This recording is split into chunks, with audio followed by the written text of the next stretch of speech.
Lots of room. He's 40, like a rocket. Look at Ginty go. Breaks a tackle. He's 20. He's 10. He's touchdown. Here's a long run. Oklahoma State gonna do it again, and guess who? Big O to the house. Milroe gonna run it again. Got a lane. Kicked in the turbo. Milroe. Goodbye. Touchdown, Bama. Pump fake. Cook. End zone. Caught. Touchdown. Luther Burden the third.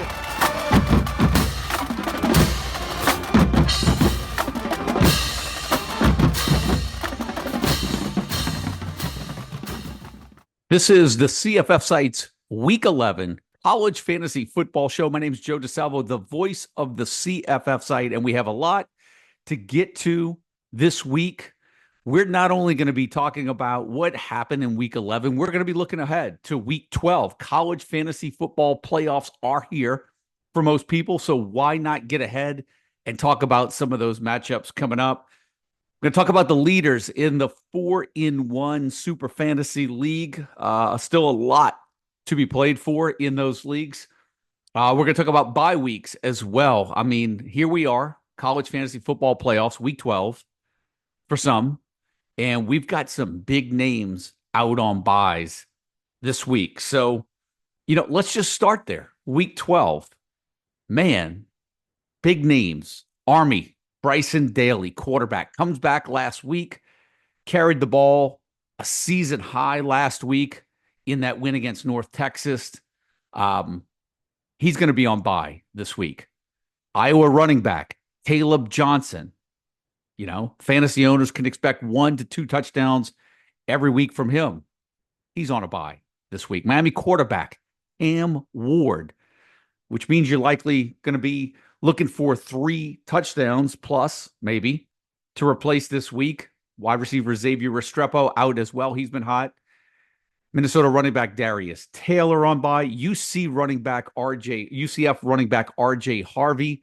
Again, 2 to 3 touchdown potential. He'll be out.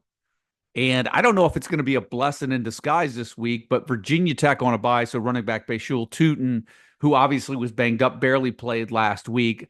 I think for those that have him, it's probably more of a blessing he's off this week, because now you're not faced with the decision on having to start him. So heavy hitters out this week, which means it's anybody's game. Some of you guys playing for your postseason lives.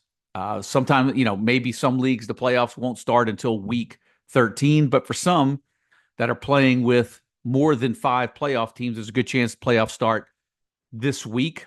So let's just take a look at, before we get into some of the games, let's just talk about the 4-in-1 Super Fantasy League, because I really haven't given this a lot of airtime this year. There's just so much going on. You've got the overall points, you've got the head-to-head, you've got the 2-halves tournament, you have the eliminator.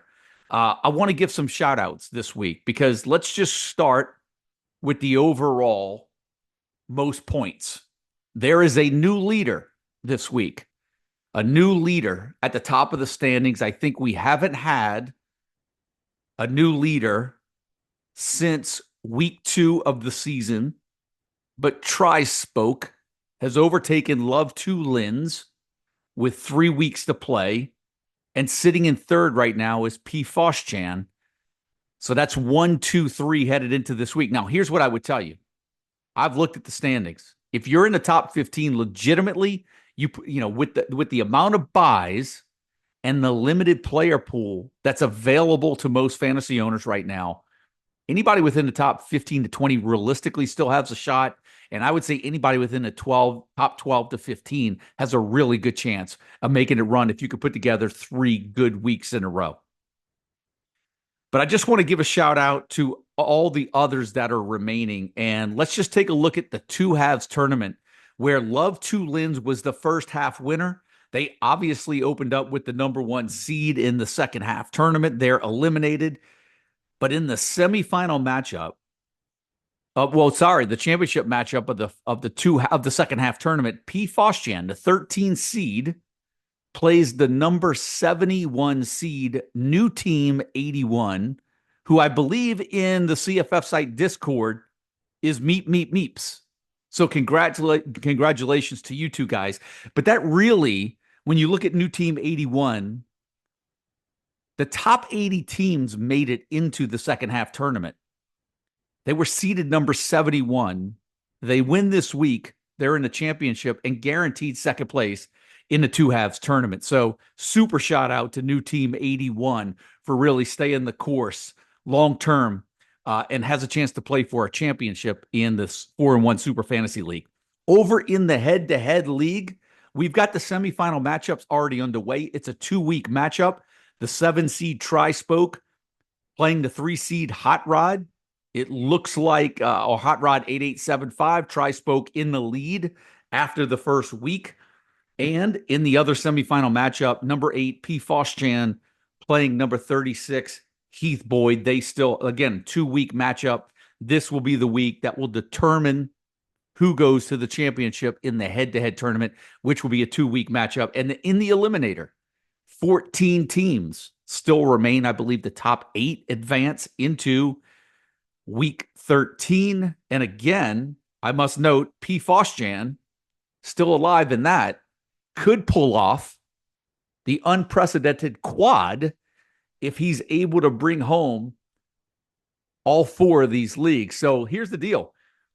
If you're in the 4-1 Super Fantasy League and you're looking for some 1-week plays right now, I'd find this guy P. Foschan, reach out to him and say, man, who should I be looking at? Because this guy's been absolutely nailing it all year, alive in all 4 leagues. But congratulations to everyone still alive in the 4-1 Super Fantasy League. More to come next week as we get into the college fantasy football playoffs. But let's start looking at some of the games coming out of week 11, going into week 12.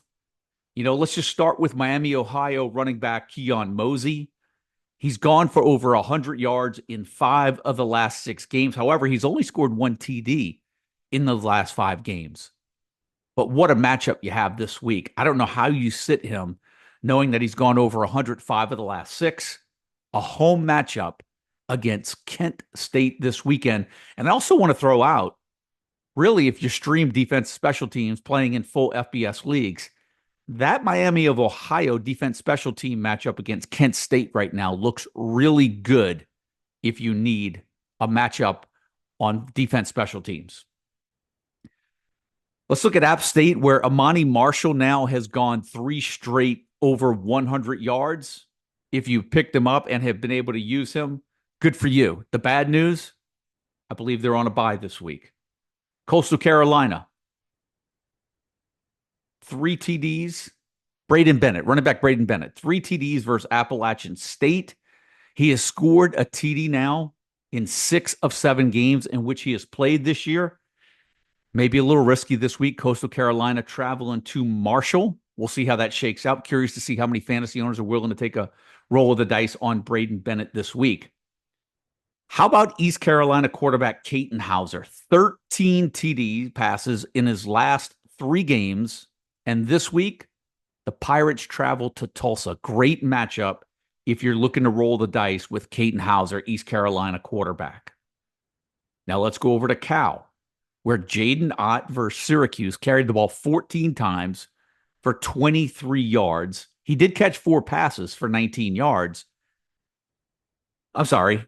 Yeah, that was against Wake Forest. So they play Syracuse this week. And the reason why I want to mention this is with 14 carries for 23 yards, no touchdowns against Wake Forest, 4 catches for 19 yards, no touchdowns against Wake Forest. How healthy is he? And I thought the bye week would help Jaden Ott's owners. I'm not particularly sure that I would have a lot of confidence to start Jaden Ott, even versus Syracuse this week.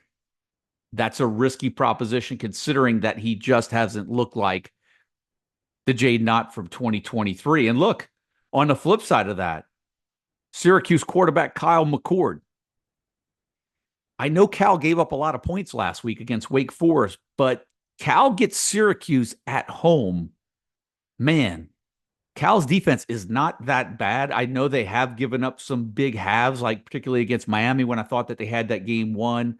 They gave up points late against NC State. They did give up quite a few against Wake Forest.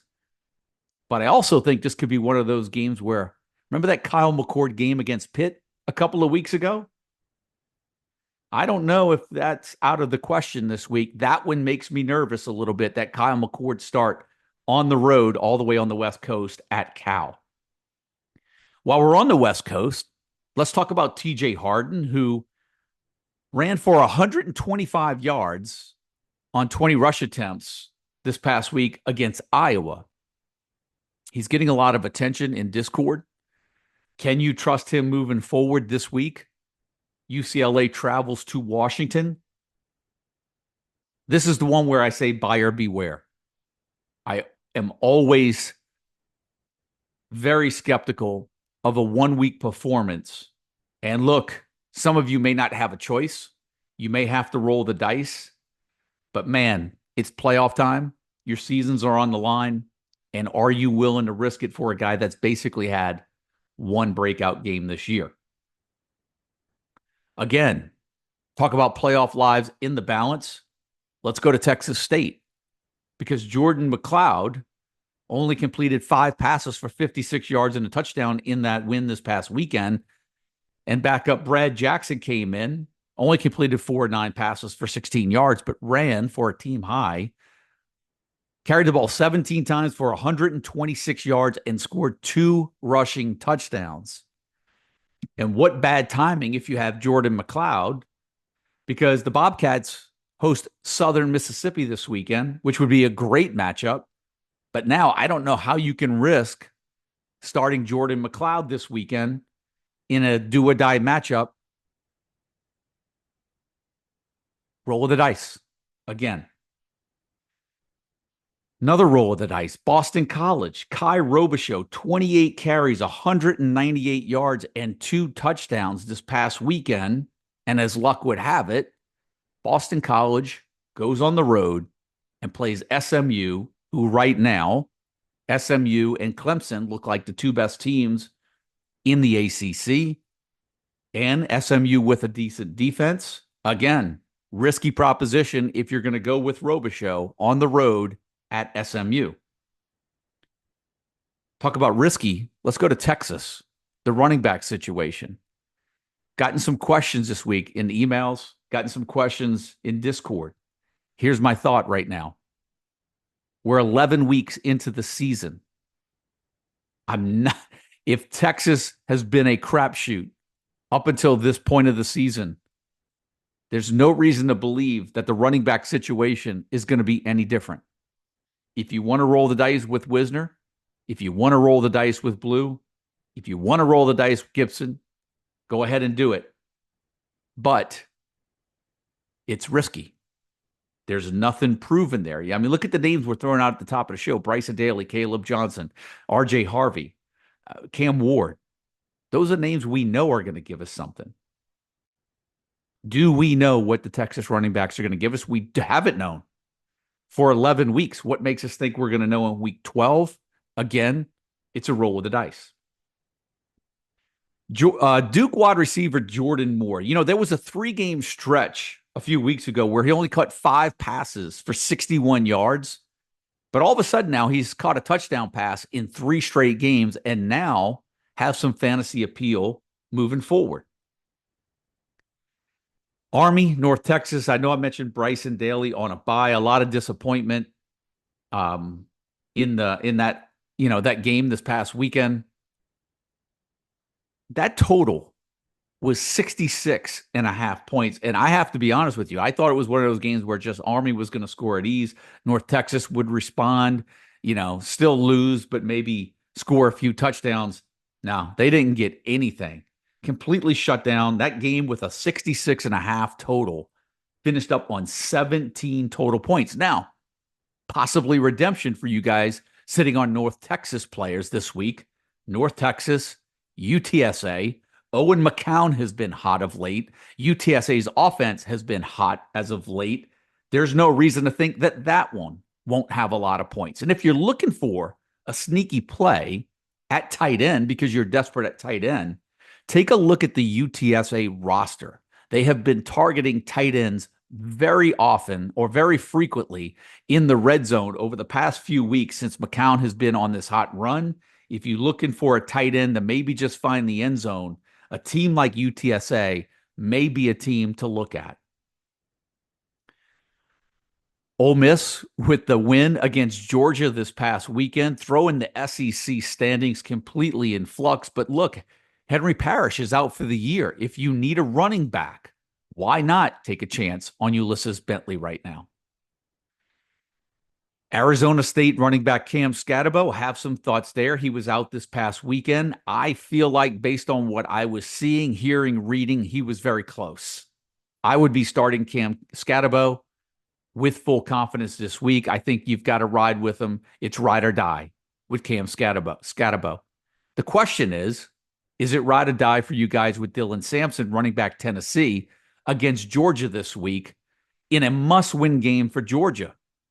I have to tell you, this to me is the toughest start bench of the week. I just feel like if Tennessee scores, Sampson's going to be the guy. His yardage total may not be there. That's a tough one. That's one that I cannot tell you start bench. I'd have to know the rosters. I'd have to know who you're against. Are you in a P5 league only, or if you're in full FBS? That one needs to go under the microscope when you talk about start bench. Let's go to Alabama. And I mentioned a few weeks ago, if you were listening to this show, I said Alabama needs to turn Jalen Milroe in that run game loose. Now, look, I know they played against LSU. I know LSU struggled against Marcel Reed when they played Texas A&M with the running quarterback. And even Brian Kelly said, if I would run the quarterback against us. That's who Alabama needs to be from here on out. They need to run Jalen Milroe. He is not a pocket passer. And if they're going to run the table, that's what he needs to do. Now, here's the thing. They play Mercer this weekend. How much are you going to get out of Jalen Milroe against Mercer? How much is he actually going to play? Here's my thought. I think you have to play Milroe. I think you play him and you hope for 3 touchdowns this weekend. Hope that 1 or 2 of them are going to be a rushing touchdown, maybe a big one if you get bonus points for over 50-yard touchdowns. But I can see Milroe getting his 3, maybe 4 touchdowns and getting out of that game early. We've talked about some risky propositions this week. Let's see what happens with Pitt quarterback Eli Holstein. Now, I believe he was concussed. He would have to pass concussion protocol. I actually feel that you guys would benefit from him just being ruled out this week because Pitt plays Clemson this week, and that offense has struggled recently. I don't see any reason how he would have a breakout game if he started. The big question is, what do you do with Desmond Reed this weekend? And I still feel that he has enough wiggle that I think you got to give strong consideration to starting Desmond Reed this weekend, because if Pitt's going to find the end zone, there's a good chance that guy's either going to do it on the ground or in the passing game. Let's take a look at Penn State, because I want to note Nicholas Singleton, who to me, it looks like Katron Allen is running back 1 and Tyler Warren is option 1B in the red zone. Nicholas Singleton is almost a hybrid option right now. He's getting some run in the backfield. He's more dangerous as a receiver than he is as a running back right now. That's something you need to consider as we move forward over the next couple of weeks. Washington State quarterback John Mateer, if you rewind the season and go back to the preseason show that Mike and I recorded, we were talking about how we were higher on Mateer, and we spoke about how golden that Washington State schedule was because they were playing a predominant Mountain West Conference schedule.